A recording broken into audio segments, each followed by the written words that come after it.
Madame, Monsieur, bonjour. C'est un plaisir de vous retrouver une fois de plus, d'ailleurs comme tous les samedis dans votre émission Ils ont marqué l'histoire. Aujourd'hui, nous plongeons dans l'univers de la musique contemporaine pour mettre en lumière une figure emblématique du paysage musical burkinabé. Il a débuté sa carrière en 1966 au sein du groupe Super Volta, où il a évolué jusqu'en 1979. Il est également celui qui a modernisé la guitare de Tanga, une musique qui est d'ailleurs jouée dans toutes les grandes cérémonies du Burkina Faso. Sa vision artistique et son ambition sans limite lui permettent de fonder son propre orchestre, Daisy et les Sympathiques en 1979. Homme de culture et artiste accompli, il a profondément influencé son époque par son talent, son engagement et son apport inestimable à la musique burkinabé. Il s'agit bien évidemment de Monsieur Désiré Traoré. Bonjour, Monsieur Traoré. Bonjour. Vous êtes né dans une famille où le père était directeur de budget et avec une mère institutrice. Et vous avez étudié au lycée Philippe Senda Kaboré. Déjà, racontez-nous un peu ces moments. Quelle était la réaction de vos parents face à cette décision, surtout avec une mère institutrice? Bon, d'abord, je suis surpris parce que j'ai l'impression que vous connaissez tout sur moi. Alors que moi, je vous ai rien dit pour le moment, mais vous connaissez tout. Ma famille, mes parents, donc vous avez mené une enquête. Oui, on a mené une enquête. Vous êtes de la police. Non, pas de la police, nous sommes des journalistes, donc... Bon, c'est vrai. Je suis le premier garçon d'une famille de 7 enfants. Donc 3 filles avant moi. Et moi, je suis le premier garçon. Nous sommes 4 garçons. Voilà. Et comme vous l'avez si bien dit, c'était pas facile pour moi de me lancer dans la musique avec une mère institutrice. Un papa directeur du budget, c'est pas lui le problème. Le problème, c'était la maman. Elle dit, ah non, mon enfant ne va pas être un petit vagabond. Alors que moi, j'enseigne les enfants des autres, ils deviennent des personnalités. Moi, mon fils, il va être là en train de jouer au petit voyou. Je ne suis pas d'accord. Donc, imaginez, c'était pas du tout facile. Mais ça n'a pas été facile parce qu'entre-temps, on m'a chassé de la maison même. À cause de la musique, pendant que j'étais au lycée, on m'a dit, bon, tu restes là-bas. Comme j'étais à l'internat, pendant les vacances, j'étais seul dans le grand dortoir. Je n'avais pas un endroit où aller. Je ne pouvais pas venir à la maison, on m'a chassé. Je suis resté 1 mois dans le grand dortoir avant que les gens interviennent, et puis je suis revenu à la maison. Et vous avez débuté vos pas au niveau du groupe Super Volta. Oui. Et racontez-nous un peu vos débuts dans ce groupe. Dans ce groupe, en fait, j'avais un ami qui habitait en face, un menuisier, qui jouait déjà dans Super Volta. Et donc, tous les soirs, je l'accompagnais aux répétitions. Moi, j'arrive, je suis à côté, et puis finissent la répétition, on revient. Et puis, un jour, nous sommes arrivés, quand je suis arrivé, il me dit, mais en attendant que la répétition commence, prends la guitare, on va s'amuser. Donc, c'est comme ça que j'ai commencé à jouer un peu, avant que les autres n'arrivent. Et puis, entre-temps, je me rappelle, il y a un qui s'appelle Tapsova Joani. Il est venu me trouver avec la guitare, il me dit, mais qu'est-ce que ce petit a fait ici? Dépose la guitare là, vite, allez. J'ai déposé et j'ai dit à mon ami, ah, moi je ne viendrai plus là-bas. Malheureusement pour eux, ils ont des musiciens qui ont quitté. Et maintenant, ils avaient besoin de moi. Donc, heureusement pour vous. Heureusement pour vous. Alors, en ce moment, moi j'étais parti m'engager dans l'harmonie voltaïque. Et donc, le monsieur qui m'a chassé là, c'est lui-même qui est venu à la maison. Il me dit, ah, moi je ne savais pas que tu étais le fils de Lazare. Là, ton papa est mon parrain. Ah, tu peux pas, tu vas venir jouer avec nous. Je dis, ah non, moi j'ai déjà commencé dans l'harmonie, je ne peux pas. Il me dit, mais on s'en fout, tu vas venir jouer. Je dis, bon, on t'attend ce soir. Je dis, d'accord. Je ne suis pas parti. Le lendemain, il est venu. Il dit, mais pourquoi tu n'es pas venu? Je dis, ah, je ne pouvais pas venir, il fallait que j'aille les prévenir. Il dit, bon, ce soir, il faut qu'on... Je dis, non, je vais aller les informer d'abord, les gars de l'harmonie. Il me dit, non, monte.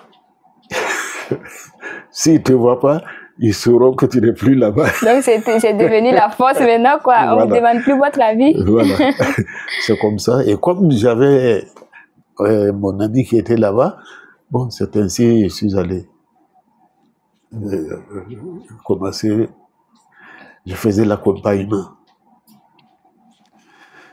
Et celui qui était le guitariste soliste, c'était un douanier. Ouedraogo Adama. C'est lui d'ailleurs qui a créé CVD. Mais moi, j'aimais tellement. Lui, c'est un fonctionnaire. À 18h, on a répétition. Mais moi, dans la journée, par exemple, on programme une chanson. On doit commencer la répétition à 18h. Moi, quand je quitte le lycée à midi, je vais déjà là-bas et j'apprends mes partitions. Non seulement l'accompagnement, mais en même temps, la guitare solo, j'apprends les parties. Donc, votre amour pour vraiment la musique vous a permis d'apprendre aussi vite. Voilà. Comment est-ce que se déroulait la production musicale à votre époque?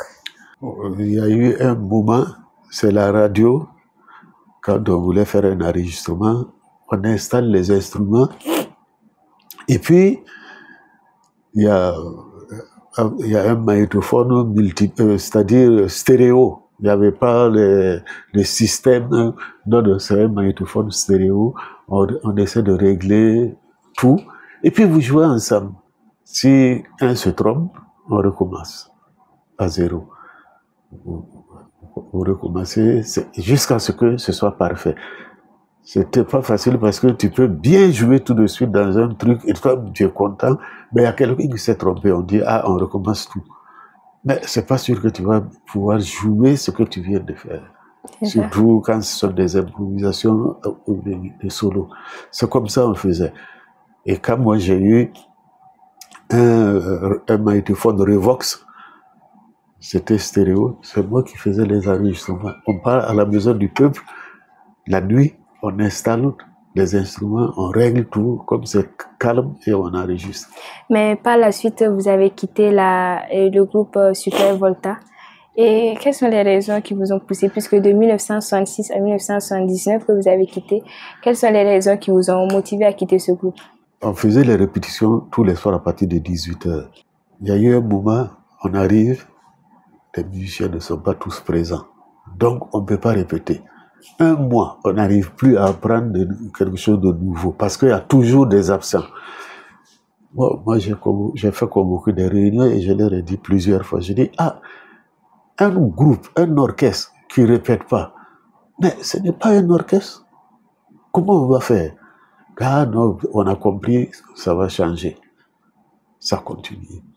Alors, je leur ai dit, bon, ok, comme c'est comme ça, je vais essayer de me débrouiller parce que j'aime tellement la musique et je sais que sans répétition, on ne peut pas avancer. Donc, est-ce la raison qui vous a poussé à créer votre propre groupe Daisy et les Sympathiques? C'est pour cette raison. Okay. Je n'étais pas sûr de réussir, mais c'est pour cette raison. Et ironie du sort, quand j'ai quitté et puis j'ai commencé à monter mon groupe, plusieurs musiciens qui étaient avec moi dans Super Volta sont venus là-bas. J'ai dit non. Vous savez pourquoi j'ai quitté? Chez moi, c'est le travail. Celui qui manque, C'est plus la peine de revenir. Voilà. Non, on est d'accord, c'est comme ça. Et au sein de ce groupe, vous avez eu à former plusieurs artistes burkinabés. Oui. Et est-ce que vous pouvez citer quelques artistes que vous avez eu à former dans ce groupe? Bon, je ne veux pas choquer certaines personnes parce qu'il y a des gens qui n'aiment pas qu'on dise que... Ils ont été formés par vous? Voilà. Mais déjà, Tal, il a été formé chez moi. Il y a un qu'on appelle aujourd'hui Wende, un guitariste, Kwanda. Il y a Serge Koulibaly. Il y a... non, vraiment, j'avoue que ils sont tellement nombreux. Au début, ils ne me comprenaient pas. Ils disaient que j'étais très sévère et que ce n'était pas facile de travailler avec moi. Mais aujourd'hui, eux tous ils disent « Ah, heureusement qu'on est passé par toi ». On constate que vous êtes assis avec une guitare. Oui. Je peux dire que vous aimez la guitare, vous aimez jouer à la guitare. Déjà, et pourquoi avoir choisi la guitare au détriment des autres instruments? Pourquoi précisément la guitare? Au tout début, quand j'étais très jeune en ce moment, j'ai un cousin du nom de Dieudonné Bassenga. À l'époque, lui, il aimait l'accordéon, donc ses parents avaient acheté du matériel pour lui, des petits trucs comme ça.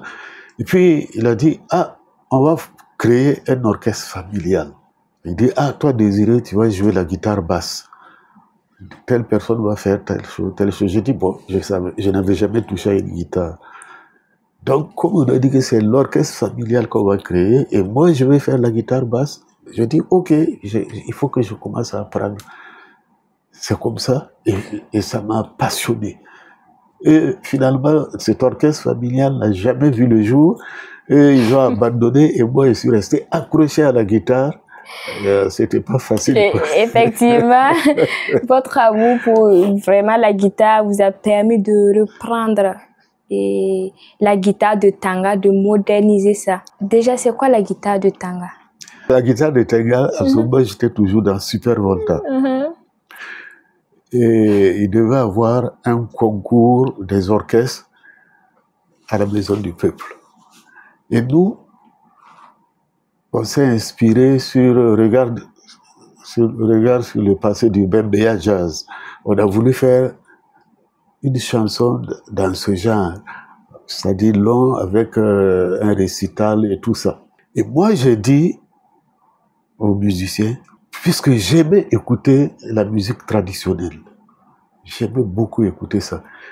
Et quand j'ai écouté la guitare de Tenga traditionnelle, du Larlé Nava, j'ai dit non. Quand j'écoute, chaque fois que j'écoute, ça me fait quelque chose. Je n'arrive pas à comprendre, juste j'ai des frissons. Je dis, mais il faut que moi je joue ça avec la guitare moderne. Les gens m'ont dit, non, tu peux pas. Parce que les notes, même la façon dont les notes sont, c'est pas possible de jouer ça à la guitare moderne. J'ai dit, bon, ok, mais moi je vais essayer. Je peux dire que j'ai fait pas moins de 3 mois sur ça, pour essayer d'adapter, pour essayer de faire, préparer donc pour ce fameux concours à la Maison du Peuple. Et donc il y a eu un endroit où on coupait et moi je faisais ça, la guitare de Tenga. Est-ce qu'on peut vous demander de jouer un peu la guitare de Tenga sur moi?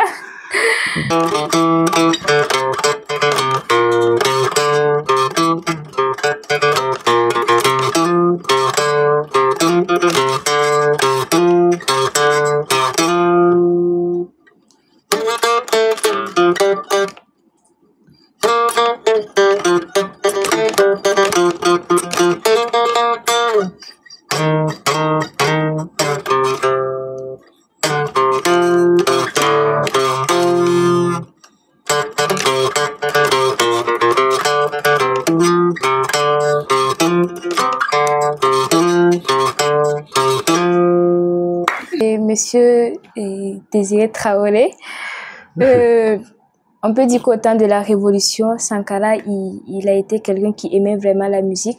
En plus de votre groupe musical Désir les Sympathies, quelles étaient vraiment les relations entre ce groupe et Sankara? Par rapport au président, au camarade président Thomas Sankara, en fait, je l'ai connu, il n'était pas président. Il était à Pau, au SNEC là-bas, c'était lui le patron. Et il venait, chaque fois qu'il venait à Ouaga, il venait chez moi, parce qu'il aimait trop la musique. Et puis, il a décidé de créer un orchestre là-bas, à Pau. Et il venait chez moi pour chercher les catalogues, pour faire le choix du matériel, pour commander pour ça. Donc, quand il a été président, moi, la nuit, je ne pouvais pas sortir. Parce que je ne sais pas quand il va envoyer me chercher. Il envoie me chercher et on est là, chez lui là-bas, au palais, on joue la guitare, on joue. Il aimait trop. Et c'est pour ça d'ailleurs qu'il a créé les petits chanteurs au point levé, les colonnes de la Révolution, tellement il aimait la musique. On s'entendait très très très très bien jusqu'au moment où il a voulu que je sois encadreur des petits chanteurs au point levé. Et j'ai refusé. Parce que lui, quand il demande quelque chose, on ne doit pas refuser. J'ai dit non. Parce qu'un jour, d'ailleurs même, je dormais, le téléphone sonne, il me dit, bon, Désiré, prépare-toi. Les petits chanteurs au point levé et les colombes, ils vont au Congo pour la fête là-bas. Tu pars avec eux. J'ai dit, mais, président, je ne peux pas partir parce que le week-end, là, nous, on doit jouer. Il dit, tu pars. Et puis, il a raccroché. Je suis parti. Donc, quand il a voulu que je sois encadreur, et j'ai dit non, c'est là que ça a commencé. Parce que j'ai dit, il a envoyé son protocole. J'ai dit au protocole, entre nous, si moi je deviens encadreur, ça veut dire que Désir les Sympathiques est mort. Parce que j'ai vu le cas de l'harmonie, où on a enlevé les musiciens là-bas, et l'harmonie, c'est ça qui a fait passer l'harmonie. Donc j'ai refusé. Et bon, c'est dommage, c'est ça qui a amené peut-être mésentendre entre nous, quoi. Voilà. Et aujourd'hui, nous constatons que la jeune génération d'artistes ne véhicule plus autant de messages à travers la musique et privilège plus les sons agréables à l'oreille. C'est une chose qu'on ne rencontrait pas à votre époque. Et quelle critique pouvez-vous faire face à cette évolution? C'est dommage. Tout évolue et les gens préfèrent suivre la mode d'ailleurs que de peut-être creuser ici pour trouver quelque chose de particulier. D'abord, les paroles, même la musique. Parce que quand moi j'écoute par exemple une musique guinéenne, on n'a pas besoin de me dire que c'est de la musique guinéenne, je sais. Quand j'écoute la musique zaïroise, on n'a pas besoin de me dire que c'est la musique zaïroise, je sais que c'est la musique zaïroise. Mais est-ce que c'est pas évident que quand j'écoute la musique burkinabé, en dehors peut-être de la langue, que par les instruments qui jouent, la façon de jouer, je puisse dire que c'est une musique burkinabé. Et puis, comme vous l'avez si bien dit, les textes n'intéressent plus les gens. C'est la musique, là, la façon dont ça se déroule, là, le rythme. Là. Et il y a également un petit constat au niveau des orchestres. Les gens ne s'intéressent plus à ça. Qu'est-ce qui explique cela également? Il y en a. Est-ce que ça existe toujours comme avant? Ça existe, mais ce n'est pas dans la même vision. Il y a des orchestres toujours, mais ce n'est pas comme avant. Voilà, c'est ça. Autant de Super Volta, Désir les Sympathiques, Harmonie, Kwambemba, ce n'est plus pareil, quoi. Mais voilà. Pourquoi ce changement? Il faut reconnaître que quand nous on jouait, c'était pas l'argent qu'on avait mis au devant. Non, c'est la musique. On aimait. Donc, c'est par rapport à ça. C'était pas pour l'argent comme ça. Mais aujourd'hui, même pour que des musiciens viennent aux répétitions, si tu n'as rien pour leur donner, c'est difficile. Avant, non, on vient répéter. On n'a pas besoin de 5 francs pour venir répéter. Les gars, ils ne peuvent pas venir jouer aujourd'hui si tu ne donnes pas l'argent. Le guichet unique, vous connaissez? Vous connaissez là où se trouve le guichet unique? Oui. Moi, j'étais à Dapoya. L'orchestre Super Volta, quand j'étais dans Super Volta, on jouait dans un coin qu'on appelait Croix du Sud, qui était à côté du guichet unique. Je marche. Je vais, je joue, on finit à 2h, 3h du matin, je marche avec ma guitare et je reviens. Je n'avais pas de moto, je n'avais pas d'argent pour prendre un taxi, mais je faisais ça. Et pire, quand on jouait les recettes là, on disait il faut poser pour acheter du matériel. C'est pour dire que quand on a l'amour, je suis d'accord avec vous, il y a des jeunes qui venaient ici pour que je leur apprenne à jouer la guitare. Ils me demandent, on doit payer combien? Je dis non, on n'avait pas besoin de payer. Ça me fait plaisir de voir des jeunes qui s'intéressent à ça et qui veulent évoluer vraiment. Donc moi, c'est cadeau. Entre temps, ils ne viennent pas. Quand j'appelle, on n'a pas eu d'argent pour mettre le carburant, c'est pas facile pour venir parce que on n'a pas. Ça me fait rire. C'était pas simple en tout cas.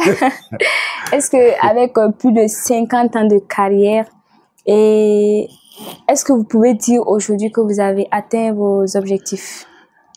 J'ai pas atteint mes objectifs, pas du tout, parce que, comme je venais de vous le dire, j'aurais aimé pouvoir jouer carrément dans le style traditionnel.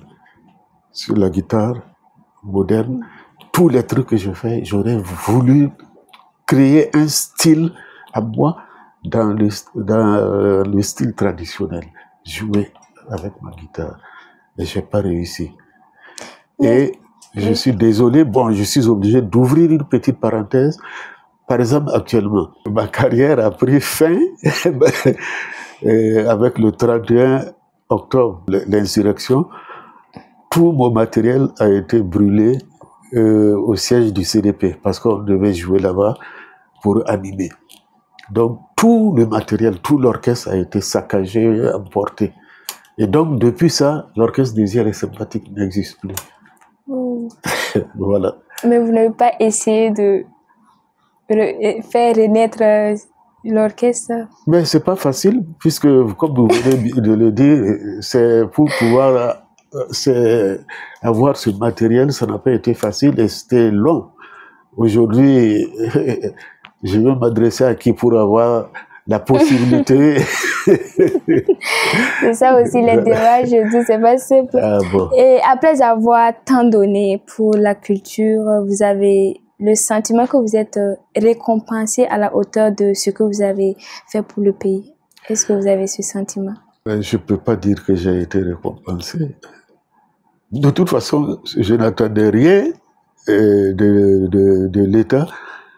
Mais ce que je peux dire, la personne qui a reconnu en moi quelque chose, je suis désolé, peut-être que les gens ne vont pas me comprendre, ça a été le président Blaise Compaoré.